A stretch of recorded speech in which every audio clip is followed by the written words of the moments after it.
ఎంత పెద్ద ఆర్డర్లు వచ్చినా చేయలేనని అనుకోకమ్మా, నీకు ఎంత డబ్బు కావాలన్నా నా దగ్గరికి వచ్చి తీసుకో అని సింగరాజు అంటాడు. ఆలస్యం అయినందుకు ఇంకోసారి రావద్దని అంటారేమో అనుకున్నాను అని మీనా అంటుంది. కష్టపడి ఎదగాలని చూస్తున్న అమ్మాయివి నువ్వు, నీకు నేను సాయం చేస్తాను. అచింతామణి లాంటి వాళ్ళు నిన్నేం చేయలేరు, ఇక నీ వైపు కూడా రాలేరు అని సింగరాజు అంటాడు. నేను ఆమెను శత్రువుగా చూడటం లేదని మీనా అంటుంది. అదేనమ్మా నీ మంచితనం అంటాడు. ఇక ఇంకో వైపు రాత్రిపూట బాలు మీనా ఈ మోసాలు, సంతకాలు, అగ్రిమెంట్ల గురించి మాట్లాడుకుంటారు. అందరికీ డబ్బులు సెటిల్ చేసావా అని బాలు అడిగితే అందరికీ అన్నీ ఇచ్చా, ఇదంతా మీ వల్లే అని అంటుంది. మరి నాకేం ఇవ్వవా అని బాలు రొమాంటిక్ గా అడుగుతాడు. ఇక ఇంతలో మీనా మల్లెపూల దండ ఇస్తుంది. వాటిని వాసన చూసిన బాలు మీనా తలలో పెడతాడు. కట్ చేస్తే మనోజ్ బర్త్డే కదా అని సర్ప్రైజ్ గా డ్రెస్, వాటి మీద రోజా పువ్వు పెట్టి బెడ్ మీద పెడుతుంది రోహిణి. ఏంటి ఇదంతా అని మనోజ్ అడుగుతాడు. నీ బర్త్డే కదా అని రోహిణి అంటుంది.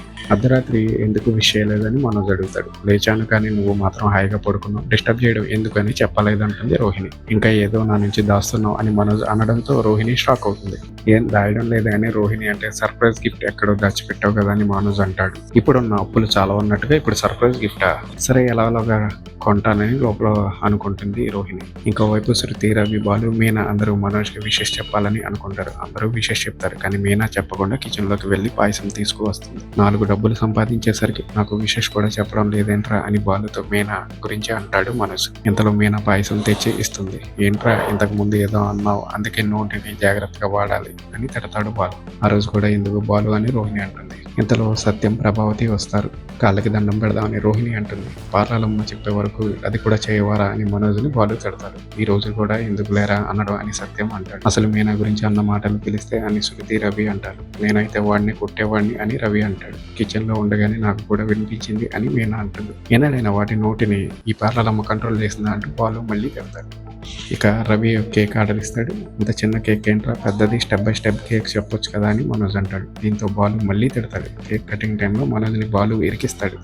ఎవరికి ఫస్ట్ పెడతారా అని బాలు అడుగుతాడు. అమ్మో ఇరికించేశాడని మనోజ్ అనుకుంటాడు. ఇద్దరు కలిసి నాకు ముందు పెట్టండి అని మనోజ్ తప్పించుకుంటాడు. అందరూ కేక్ ముక్కలు మనోజ్కి తినిపిస్తారు కానీ మనోజ్ మాత్రం ఎవరికి పెట్టడు. ఈ కేక్ దాచిపెట్టు, సాయంత్రం తింటాను అని అంటాడు. దీంతో ఆ కేక్ బాలు నాశనం చేస్తాడు. తిరిగి ఒక్కొక్కరికి కూడా పెట్టలేదు. సాయంత్రం వచ్చి తింటావారా అని ఫైర్ అవుతాడు. అమ్మ ఆకలి అని మనోజ్ అంటాడు. ఏమే టిఫిన్ రెడీ చేయని ఏదో మహారాణిలా ఆర్డర్ వేస్తుంది ప్రభావతి. మీనా సరే అని పలుకుతుంది. ఇక్కడ ఉంటే వీడు ఏడ్పిస్తాడు, నేను రూమ్లోకి వెళ్తానని మనోజ్ వెళ్తుంటాడు. ఇక రోహిణికి మళ్ళీ గిఫ్ట్ గురించి గుర్తు చేస్తాడు మనోజ్. ఇంకా మర్చిపోలేదా అని లోపల అనుకొని సాయంత్రం ఇస్తాలే అని అంటుంది రోహిణి. ఇక ఇంతలో రాజేష్ సతీ సమేతంగా ఇంటికి వస్తాడు. వారణాసి నుంచి ప్రసాదం తీసుకొచ్చామని చెప్తారు. తినేసి వెళ్ళండి బాలు, మీనాలు రాజేష్ అంటని అడుగుతారు. దీంతో వారిద్దరికి టిఫిన్ పెడుతుంటుంది మీనా. ఇంతలో రోహిణి వస్తుంది. టిఫిన్ అయిందా అని మీనాని అడుగుతుంది. ఒక 5 నిమిషాలు ఆగండి, వాళ్ళు అనుకోకుండా వచ్చారు, వాళ్ళకి పెట్టానని మీనా అంటుంది. అక్కడ డీలర్స్ వెయిట్ చేస్తున్నారు, ఇలా చేస్తే ఎలా, నేనేం చెప్పినా నువ్వు వినే పరిస్థితుల్లో లేవు అని అక్కడి నుంచి రోహిణి వెళ్ళిపోతుంది. మీనా వాళ్ళకి టిఫిన్ పెడుతుంది. ఇక రూమ్ లో మనోజ్ టిఫిన్ గురించి అడుగుతాడు. 10 నిమిషాలు ఆగండి, కస్టమర్లు వచ్చారంట అని రోహిణి అంటుంది.